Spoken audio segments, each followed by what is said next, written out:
एक वेश्या मरी और उसी दिन उसके सामने रहने वाला बूढ़ा सन्यासी भी मर गया। संयोग की बात है। देवता लेने आए सन्यासी को नरक में और वेश्या को स्वर्ग में ले जाने लगे। सन्यासी एकदम अपना डंडा पटक कर खड़ा हो गया, तुम ये कैसा अन्याय कर रहे हो? मुझे नरक में और वेश्या को स्वर्ग में ले जा रहे हो? जरूर कोई भूल हो गई है तुमसे, कोई दफ्तर की गलती रही होगी, पूछताछ करो।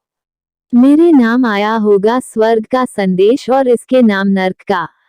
मुझे परमात्मा का सामना कर लेने दो, दो बातें हो जाए। सारा जीवन बीत गया शास्त्र पढ़ने में और ये परिणाम। मुझे नाहक परमात्मा ने धोखे में डाला। उसे परमात्मा के पास ले जाया गया। परमात्मा ने कहा इसके पीछे एक गहन कारण है। वेश्या शराब पीती थी, भोग में रहती थी, पर जब तुम मंदिर में बैठकर भजन गाते थे, धूप दीप जलाते थे, घंटियां बजाते थे, तब वह सोचती थी कब मेरे जीवन में ये सौभाग्य होगा, मैं मंदिर में बैठकर भजन कर पाऊंगी कि नहीं। वह रोज रोज रोती थी और तुम्हारे धूप दीप की सुगंध जब उसके घर में पहुंचती थी तो वह अपना अहोभाग्य समझती थी। घंटियों की आवाज सुनकर मस्त हो जाती थी।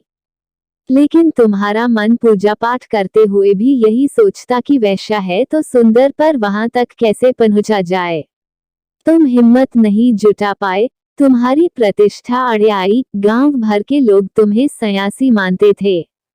जब वेश्या नाचती थी, शराब बढ़ती थी, तुम्हारे मन में वासना जगती थी, तुम्हें रस था, खुद को अभागा समझते रहे। इसलिए वेश्या को स्वर्ग लाया गया और तुम्हें नरक में। वेश्या को विवेक पुकारता था, तुम्हें वासना। वह प्रार्थना करती थी, तुम इच्छा रखते थे वासना की। वह कीचड़ में थी पर कमल की भांति ऊपर उठती गई और तुम कमल बनकर आए थे, कीचड़ में धन से रहे। असली सवाल यह नहीं कि तुम बाहर से क्या हो, असली सवाल तो यह है कि तुम भीतर से क्या हो। भीतर ही निर्णायक है। इसलिए अपने जीवन को मन के साथ पवित्र बनाना चाहिए, अन्यथा अंतिम समय हमारा सब कुछ समाप्त हो जाता है और हमें मालूम ही नहीं चलता।